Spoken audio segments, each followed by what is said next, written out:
Maak die Bybels vanoggend oop by Johannes hoofstuk 15.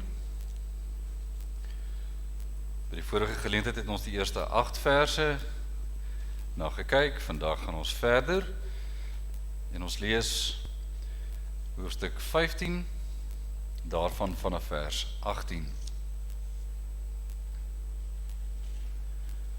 Johannes 15 vanaf vers 18. As die wêreld julle haat, moet julle weet, dat hy my voor julle gehaat het. As julle van die wêreld was, sou die wêreld sy eiendom lief hê.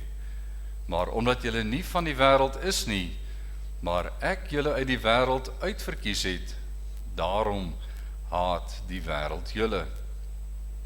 Onthou die woord wat ek vir julle gesê het. 'n Diensknegt is nie groter as sy heer nie.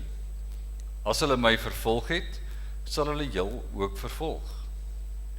As hulle my woord bewaar het, sal hulle julle woord ook bewaar. Maar al hierdie dinge sal hulle aan julle doen ter wille van my naam, omdat hulle hom nie ken wat my gestuur het nie. As ek nie gekom het en met hulle gespreek het nie, sou hulle geen sonde hê nie. Maar nou het hulle geen verskoning vir hul sonde nie. Wie my haat, haat ook my Vader. As ek nie die werke onder hulle gedoen het, wat niemand anders gedoen het nie, sou hulle geen sonde hê nie. Maar nou het hulle dit gesien, en tog het hulle my sowel as my Vader gehaat. Maar die woord wat in hulle wet geskrywe is, moet vervul word. Hulle het my sonder oorsaak gehaat. Maar as die Trooster gekom het, wat ek vir julle van die Vader sal stuur, die Gees van die waarheid, wat van die Vader uitgaan, sal hy van my getuig. En julle getuig ook, omdat julle van die begin af met my is. Geliefdes in ons Here Jesus Christus, ek herhaal vers 26 en 27. Maar as die Trooster gekom het, wat ek vir julle van die Vader sal stuur, die Gees van die waarheid, wat van die Vader uitgaan, sal hy van my getuig. En julle getuig ook, omdat julle van die begin af met my is.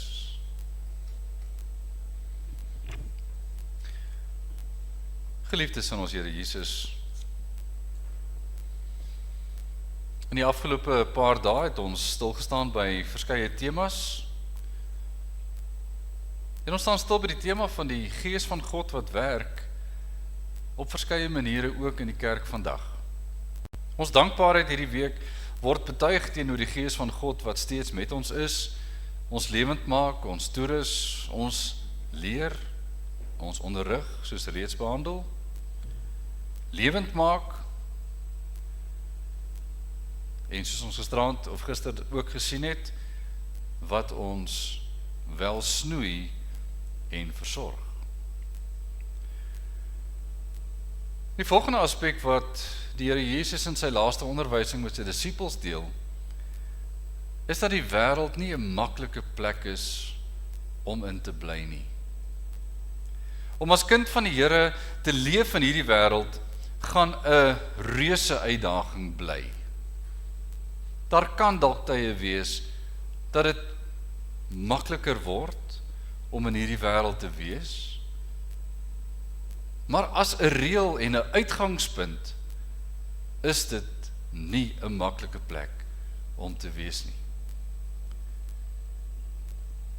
En daar's verskeie redes daarvoor. Wanneer Jesus verskyn op aarde, beleef hy die vyandskap van dag 1 af. 'n Koning met die naam van Herodes wil nie hê daar moet nog 'n koning wees nie. Daar moet nie as 'n koning gebore word nie. Daar moet nie as 'n boodskapper verbykom van 'n vreemde land af wat sê maar, waar is die koning wat gebore is? Waar is die koning van die Jode? Hy is gebore. Hy weet nie van die koning wat gebore is nie. Maar as jy hom vind, kom weer terug na my toe. dat ek ook aan hom hulde kan bewys. En ons weet watter hulde hy wou bewys. Hy wou hom doodmaak. Dit lei tot 'n kindermoord. Want wie wil nou nog 'n koning in hierdie wêreld hê?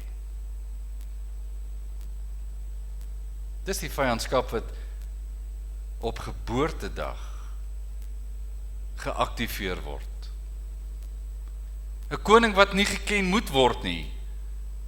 Herodes reken is beter dat hy sterf, voordat hy koning kan wees.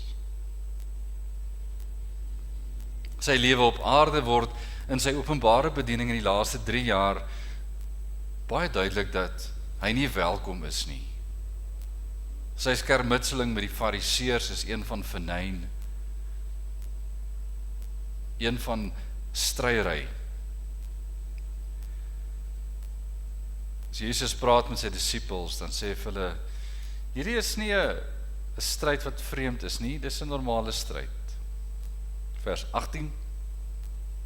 As die wêreld julle haat, moet julle weet, hy het my eerste gehaat. Julle is nie van die wêreld nie.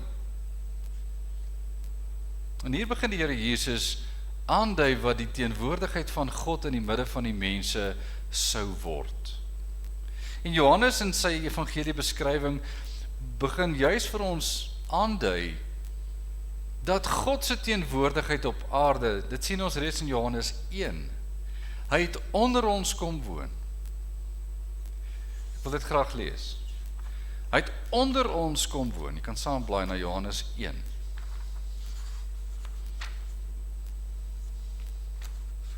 Hoe beskryf Johannes die godheid van Christus?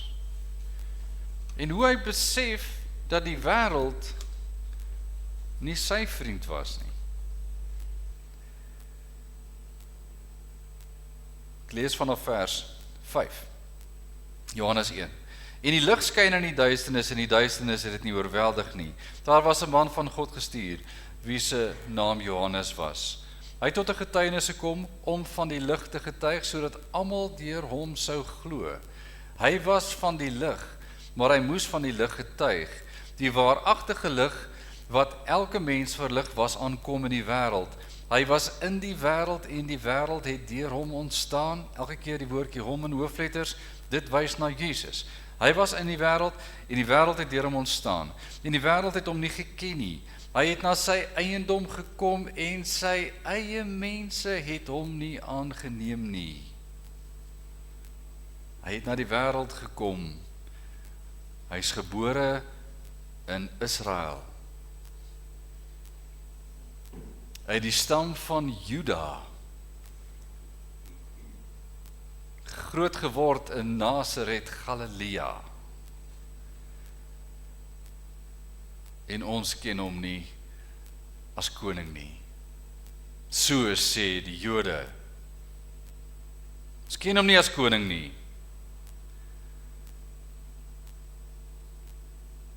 Wanneer Jesus aan die einde van letterlik die laaste dag van sy bediening kom. En hy onderrig hierdie disippels van hom in die bovertrek met die woorde, die wêreld sal julle haat. Weet een ding, dat die wêreld my eerste gehaat het. Weet dat die vyandskap tussen God en die boosheid al lankal daar is. Die Satan het hierdie vyandskap, lees ons in Openbaring 12, definitief geïnisieer. Die tuin van Eden in Genesis 3, 'n saak wat bevestig dat hier 'n vyandskap sal wees. Genesis 3 vers 15, vyandskap tussen die saad van die slang en die saad van die vrou. Tot die slang se kop vermorsel sal wees. Dit het gebeur aan die kruis. Die vyandskap is nie die vreemdheid nie. Dit gaan oor die getuienis. Dit gaan oor die getuienis. Wat maak ons tydens hierdie vyandskap? Want Jesus sê, om in vyandskap tot God te leef, is vir hom 'n krisis. Nie in die opsig dat hy dit nie kan uitsorteer nie, is die feit dat die wêreld dink dis normaal om teenoor God in vyandskap te staan. Of dat dit selfs aanvaarbaar is om teenoor God in vyandskap te staan. Dat ons kan laster en sê daar is nie 'n Jesus nie. Of dat hy nie Here is nie. Dat hy nie God is nie.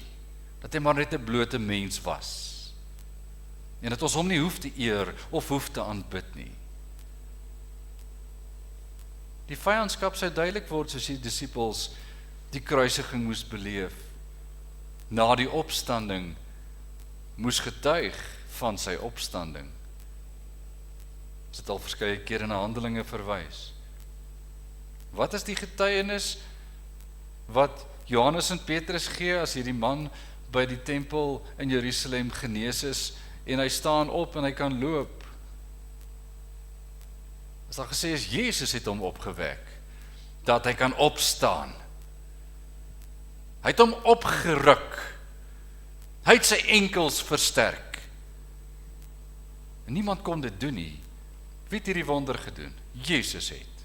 Die opgestane Here. En dan word gesê, julle mag nie sê, hy is die opgestane Here nie. Hoor die eerste getuies? Jesus sê, julle sal my getuies wees.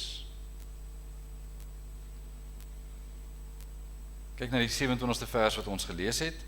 En julle getuig ook omdat julle van die begin af met my is. Julle getuig van wat? Van my as die Seun van God. Julle getuig van my as die opgestane Here Jesus. Julle getuig van my as waarlik God.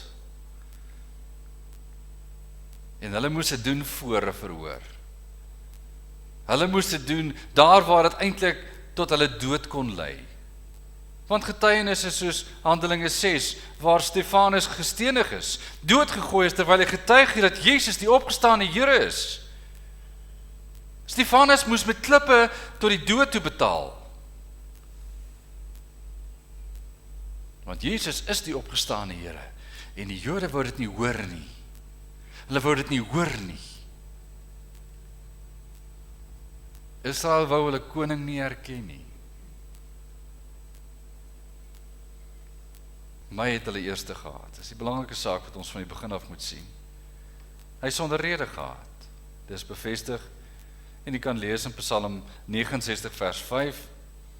Die wat my sonder oorsaak haat, is meer as die hare van my hoof. Die wat klaar staan om my te vernietig, wat sonder grond my vyande is, magtig, wat ek nie geroof het nie, moet ek dan teruggee. Die wat my sonder rede gehaat het. Daarom staan nie geskrywe, dit sal vervul word. Psalm 69 sê dit, ook Psalm 35. Hulle het my sonder rede gehaat. En wie was dit? Die wat eintlik vir my moes lief wees. Die was eintlik rondom my moes bly.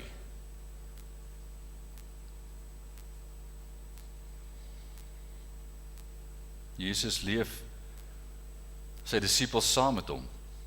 Jesus sterf, sy disippels sal volg. Jesus het opgestaan, sy disippels sal volg. Hy sal regeer as koning, sy disippels saam met hom. Dis die vervolg. Ons leef in 'n wêreld waar ons bang is om te getuig. En wanneer ons die toerustende werk van die Heilige Gees, selfs die bekragtigende werk van die Heilige Gees bestudeer, kom ons agter, wat wil die Here hê moet ons doen? Ons word geleer om te weet wie God is. Ons word geleer om te verstaan hoe hy met ons werk. Maar ons word in besonder geleer dat die wêreld hiervan nie hou nie. Ons word herinner daaraan, ons is besig met 'n boodskap wat nie vir almal lekker is om te hoor nie. Ons maak van Christendom eksklusief, iets wat net Christendom het. 'n lewende God, wat regeer tot in ewigheid en weer sal kom. Die wêreld vandag hou glad nie van so 'n eksklusiewe godsdiens nie. Ons moet 'n inklusiewe godsdiens hê. Almal kan gered word. Die Bybel sê nee, Slegs die wat glo dat Jesus Christus die opgestaane Here is, sal gered word. Almal wat hom aangeneem het, die sal kinders van God genoem word. Nie almal nie. Die wêreld hou nie daarvan nie. Die wêreld beskou die Christendom se godsdiens as 'n gewelddadige godsdiens. En ons praat van oordeel. Ander wêreldgodsdienste praat van vrede. Meer aantreklik vir die wat wil leef sonder 'n verhouding met 'n God. Maar graag wil betaal solank ons net uit die moeilikheid uitbly. Die Christendom bied die enigste verlossingsweg wat bestaan. Want in Christus Jesus is daar waarlik verlossing. Die prys van die sonde is betaal. 'n Sondelose het in my plek betaal en hy reken my die genade toe op grond van sy goedheid en sy genade. En elkeen wat glo dat Jesus Christus die Here is, sou dit nie kon doen as die Gees van God nie in ons kom woon het nie. Want die getuienis het hy kom vestig van hoekom is dit die waarheid. Hy het ook 'n vastigheid kom plant in my hart dat ek na my sondige karakter moet kyk en daaraan moet werk. Want hy ontbloot sonde in my lewe. Hy wys my oortredinge vir my en rig my in 'n verhouding van afhanklikheid tot die almagtige God. En waar begin getuienis dan? Julle getuig van my reeds, sê vers 27. Hoor mooi, wat sê vers 26? Maar as die trooster gekom het, wat ek vir julle van die Vader sal stuur, die Gees van die waarheid, wat van die Vader uitgaan en hy sal van my getuig. Begin getuienis by God se inwoning. Wanneer hy my lewe verander, kan ek nie anders as om 'n ander lewe te lei nie. Wanneer hy in my lewe kom, kan ek nie anders nie as om deel van hierdie golf van geloof te word. En dis wat Jerusalem getref het. Wat Jerusalem getref het op Pinksterdag, kon niemand verstaan. Slegs die wat die Gees ontvang het, kon sê wat hulle moes sê. Uitleef wat hulle moes uitleef, sonder vrees. En dit het nie opgehou nie, die werking van God deur sy Gees is nog vandag dieselfde. Mens kan die vraag vra, maar waarom is mense so skaam om te praat oor die evangelie? Waarom kom dit al hoe meer voor dat iemand, maak nie saak watter ouderdom nie, sê maar ek weet nie genoeg van wat die Bybel sê nie. Terwyl ons leer vir enige iets, ons raak alle teoriebaas. Ons gaan bekwam onsself vir 'n beroep en ons word die beste daarin, maar as ons moet die Bybel ken, is dit skielik 'n baie vreemde saak, terwyl jy geen aktiwiteit verrig sonder dat dit jou geloof, sonder dat dit uit geloof uitgedoen word nie. Geloof bepaal alle gedrag. Kom ons illustreer. Wanneer die Here met jou werk en hy maak jou sy kind, begin jy praat soos sy kind. Begin jy optree soos sy kind. Begin jy gedrag openbaar wat pas by kind wees en 'n verhouding. As jy nie sy kind is nie, sal jy optree soos een wat hom nie ken nie. Wat nie omgee nie. Nie 'n saak het met wat dit doen aan iemand anders nie, want dis my lewe. Ek behoort nie aan iemand nie. Wanneer die Gees van God in ons kom woon, kan jy nie anders as om te besef iets is nie reg in terme van die verhouding nie. Jy is aangeraak en jy is verander. Een wat jonk is in die geloof, soos die skrif daarvan praat, nog 'n kind in die geloof, vat tyd voor ons volwassenheid bereik. Efesiërs 4:13 sê, dit vat tyd, onderrig en jou dienswerk verrig, onderrig, jou dienswerk verrig, sodat jy groei tot volwassenheid in die geloof. En dit sê nie as ek 80 is ek volwasse in die geloof, en as ek 25 is ek nog nie volwasse in die geloof nie. Daar is jong mense, aangeraak deur die Gees van God, wat 'n geweldige volwassenheid toon. En dis slegs genade. En dan is daar seniors, wat soos Petrus en Paulus gepraat het van, met melk gevoed moet word, omdat hulle so verslap het en verswak het in die geloof, dat die basiese beginsels nog nie eers onder die knie gekry is nie. En geliefdes, wanneer ons werk met getuienis, is God aan die werk met ons in getuienis. Hy rus ons toe om te kan getuig. En as ek sê, ek weet nie eintlik wat om vir jou te sê nie. Wat bely jy? Wat is die belydenis?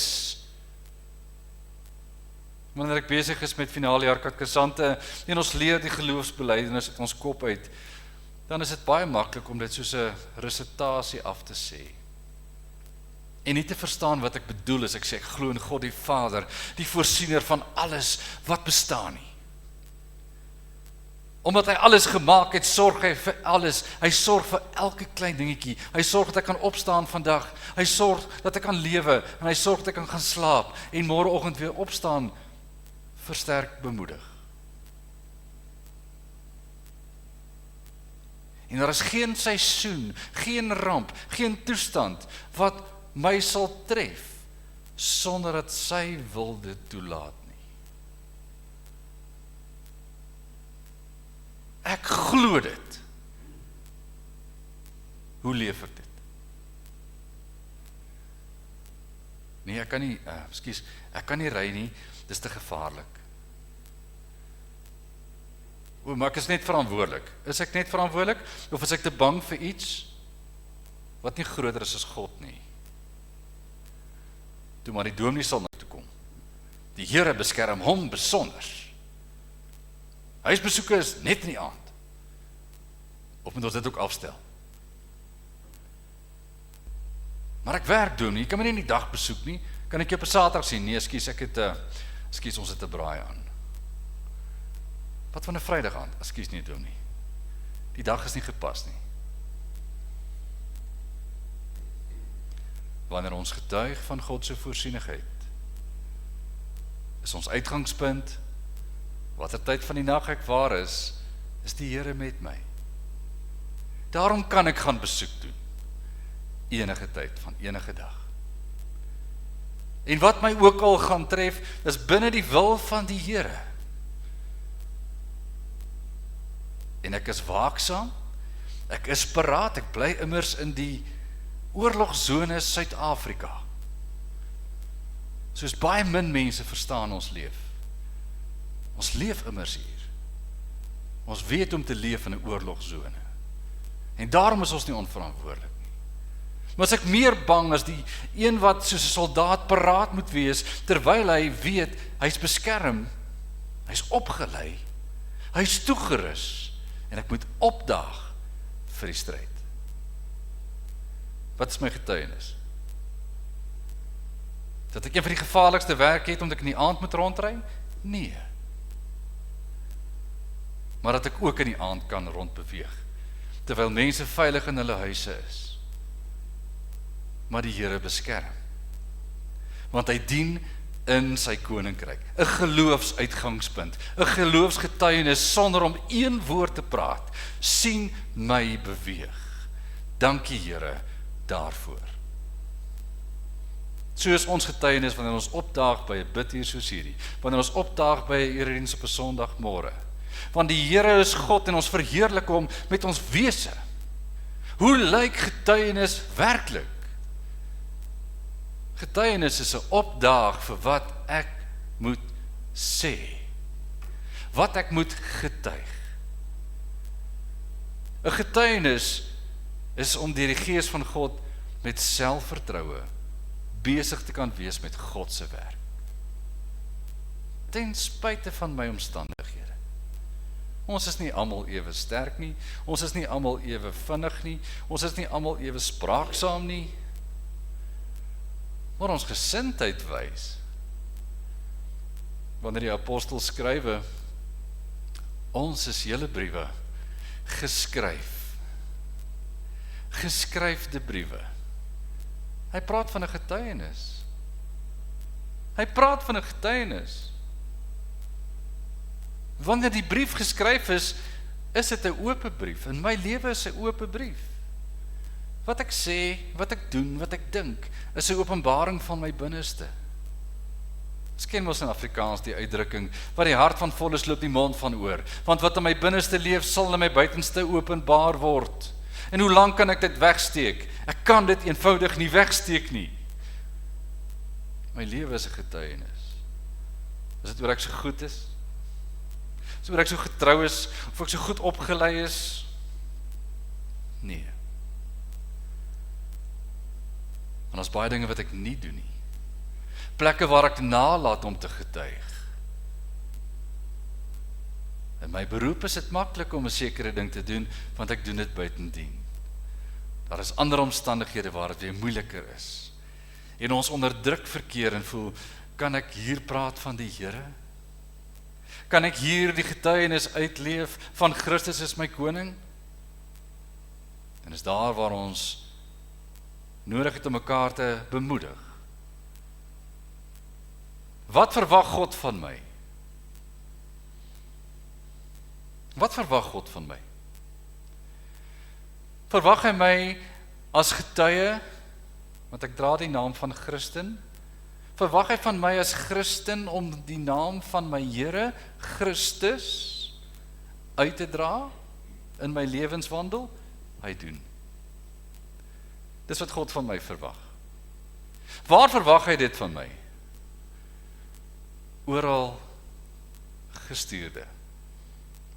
Die sendingbeleid van die Afrikaanse Protestantse Kerk se opskrif sê, elkeen, oral gestuurde.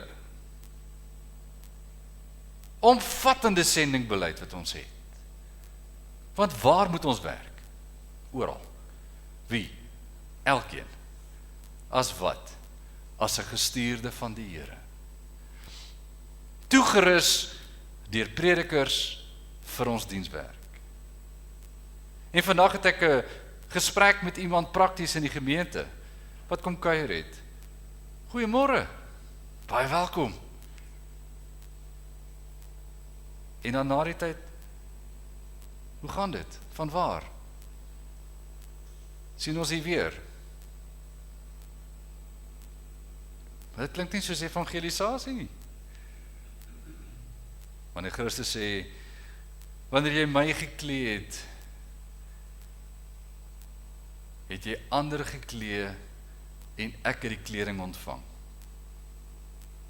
Wanneer jy iemand anders kos gegee het jy vir my gevoed. Wanneer jy iemand lief gehad het jy my bedien met jou liefde. En as dit nie getuienis is nie, wie is Christus dan vir my?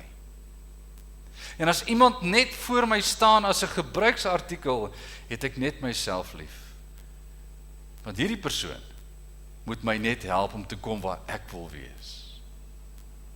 Dis nie 'n getuienis nie. Dis 'n straf. Dis 'n straf om dan in jou diens te wees. Want ons kan nie misbruik word nie. En ons kan Christus ook nie misbruik nie. Hoekom doen ek dit? Hoekom doen ek dit? Wat is my motivering om 'n getuienis te kan lewer? Ek hoef my nie te skaam vir die evangelie nie. Ek hoef my nie te skaam vir Christus nie. Ek hoef nie bang te wees oor wat mense gaan dink van wat ek sê van Christus nie. Want as ek moet skaam wees oor my geloof, dan moet ek skaam wees oor my Here. En as ek skaam is vir die Here, is ek lief vir die Here? Dis soos kinders wat sê ek is skaam wat my ouers my aflaai by die skool. Baie in die films al daarvan gesien. 'n tienerjarige wat sê asseblief stop net so 2 blokke weg dat ek kan stap tot by die skool. Ons ry nie in 'n goeie kar nie. Ons is net te arm vir die mense waar ek skool gaan. Kyk hoe lyk ma vandag. So kan ek nie my ouers aan die kinders wys nie. Want ons is skaam vir wie ons is. En dit is 'n simptoom van ontevredenheid met die godheid aan wie ons verbind is. Vir 'n skoolier ontevredenheid oor die omstandighede waarin die Here ons tans plaas, sonder om te verstaan hoekom die Here ons hier plaas. Maar wanneer ons onvergenoegd is, nie tevrede met ons omstandighede nie, en sê, Here, ons hou nie van hoe dit lyk nie, dan is ons skaam vir die Here. Want ons wil dit graag anders wil hê. Ons vra nie wat wil hy hê nie. Ons motivering is dat ons glad nie skaam is vir die Here nie, want hy is God. As ek nou skaam is om sy teenwoordigheid te wees, wat gaan hy die dag sê as die oordeel plaasvind? Jy wou my nie ken nie, hoekom moet ek jou ken? Ek ken jou glad nie. Jy het my net geken toe jy my gesien het in die omstandighede waarmee jy gemaklik was. As die Here nie met my kan gaan nie. Sê dit baie, in die ou dae het ons uiteindelik baie gehoor. As jy bereid is om die Here saam te vat na hierdie nagklub, en bereid is om die Here saam te vat na hierdie kuierfunksie, of na hierdie rugbywedstryd, of na hierdie braai, of as jy skaam om die Here saam te vat, moes jy self daar gewees het. Moes jy self so opgetree het. Moes jy self daar wees, of as jy skaam vir die Here, jy is nie skaam vir jouself nie, want jy is eintlik nie verbind aan die een wie jy lief het nie. Jy is aan jouself verbind. Nie skaam wees nie. Ons is nie skaam vir die Here nie, ons is aan hom verbind. Hoe kan ek doen wat God van my vra?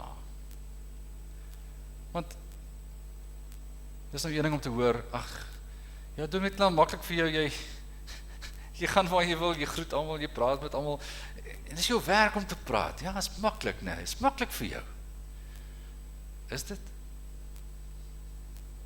Is dit maklik vir 'n predikant wat geroep is om te bedien, om makliker te praat met almal? Nee, het is nie. Dit is nog steeds 'n uitdaging, want binne hierdie gewaad van mens wees, lewe die gewone mens. Blootgestel aan die gewone wêreld. Praat nie met 'n gemeentelid nie. Praat met iemand wat dalk die Here nie ken nie. Praat met iemand wat jou dalk vyandig sal wees en sal bly. Inteendeel is dalk moeiliker, want ek kan nie gewoon mens wees nie. Ek is in besonder geroep tot hierdie diens. Ander kan makliker stil bly in gesprekke waar ek moet praat. Dis nie makliker nie. Hoe word ons in staat gestel deur die Gees van God? En dis wat vers 27 sê. Die Gees van die waarheid, wat van die Vader uitgaan, sal van hom getuig. Daar is geen stryd wat maklik is en wat maklik kom nie. Wanneer jy die vraag vra vir die soldaat, wat in die ou dae, ek dink ons leer het gepraat van die honoris crux. As jy 'n toekenning kry vir uiterste dapperheid, en jy vra vir die persoon, en dit het amper klakkeloos gebeur. Het jy probeer om dapper te wees? Nee. Ek het gedoen wat ek gesien het is nodig. Ek het nie aan myself gedink nie. Ek het net gedoen. Wanneer ons toegerus word, is dit nie 'n ding wat ek moet dink, moet ek dit nou doen nie. Jy doen dit. Soos die Gees ons lei, word dit makliker om te besin wanneer is reg en wanneer is goed. Is dit maklik om 'n held te wees? Vra vir die mense wat in oorlogtye moes sterf. As ons met hulle kon praat, wat sou hulle sê? Nee. Wanneer ons in stryd bly, is die vyandskap hewig, die geveg moeilik en die omstandighede glad nie maklik nie. En dis waar die Gees van God ons vrymoedigheid gee. Ek herinner jy weer aan aan Petrus en Johannes, Handelinge 4, sê hulle, om julle meer gehoorsaam te wees as God, daaroor moet ons besin. Moet ons julle meer gehoorsaam wees as God. Hulle word versterk aan die einde van Handelinge 4. Kom weer voor die raad en sê, ons sal God meer gehoorsaam wees as julle. Dis nie verneig nie. Dis bonatuurlike versterking. Dis om God te kan sien. Dis om God te kan sien. En te getuig vir hom. Ten spyte van die stryd. Geliefdes, is dit maklik? Nee. Is dit eenvoudig? Nee. In 'n gebroke wêreld is dit altyd moeilik om jouself op te tel, om staande te bly in hierdie omstandigheid. Is dit moontlik? Verseker. Is dit moontlik om te kan bly getuig ten spyte van die vervolging? Ja, dit is. 7 briewe in Openbaring, wat staan in daardie gemeente wat sê, julle sal nog vir 10 dae swaar kry. Julle sal stryd hê. Julle sal moeilikheid kry. Hou moed. Hou moed. Dis dieselfde woorde wat gedeel word vandag. Hou moed. Ons het die regte rede, ons is lief vir die Here. Ons is nie skaam vir hom nie. En hy is nie skaam vir sy kudde nie. En sy kudde sal regeer. Die tyd van getuienis is nou. Mag die Here ons hierin lei. Deur sy Gees se versterking. Amen. Ons bid saam. Almagtige en barmhartige God, ons word diep aangeraak deur U, wat U Seun gestuur het om ons vry te koop, en dat ons sonde bestaan draaglik kan word deur U wat ons hoop gee op 'n ewigheid van lewe. Wanneer ons so maklik verval in 'n wêreld wat U nie ken nie, dank ons U, Here, dat U goedheid ons naby sal bly. En ons dank U, Here, dat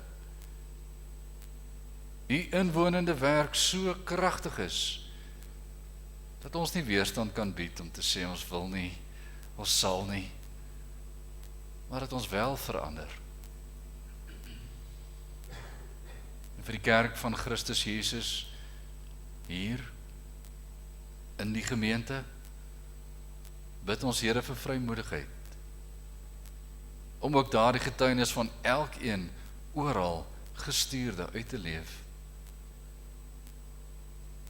Vir iemand wat koud of lou geword het, om hulle weer nader te bring aan die evangelie. In ons gemeenskap, waar die uitdra van die evangelie 'n getuienis is, waar sommige so gewoond geraak het aan 'n liefdesgodsdiens sonder 'n omgee vir mekaar. Want 'n God van liefde sal toelaat dat jy doen wat jy wil, terwyl ons moet doen wat hy wil. En die liefdeloosheid word in die plek van liefde geplaas. Here, maak ons gemeenskap warm vir U en gevolglik ook vir mekaar. Ons bid vir ons land, 'n land in krisis, 'n land wat Christus nie in baie gevalle wil ken nie, wat nie U wil soek nie, maar aangaan op 'n eie pad. En ons gebed is in besonder vir ons heersers, wat ver verwyderd van U afleef. Ons bid dat U 'n kragtige aanraking sal bied, dat die leierskap ook in die land die knie sal buig voor U, o Koning, en aan die verswyging dat Christus alleen koning is, uitgejubel sal word, van platform tot platform, regeringsinstelling tot regeringsinstelling, en dat U sal begin regeer, en dat die getuienis van Christus Jesus kragtig sal verskyn. U alleen is God, en ons bid daarvoor ook in ons land. Dit bid ons in Christus Jesus naam alleen. Amen.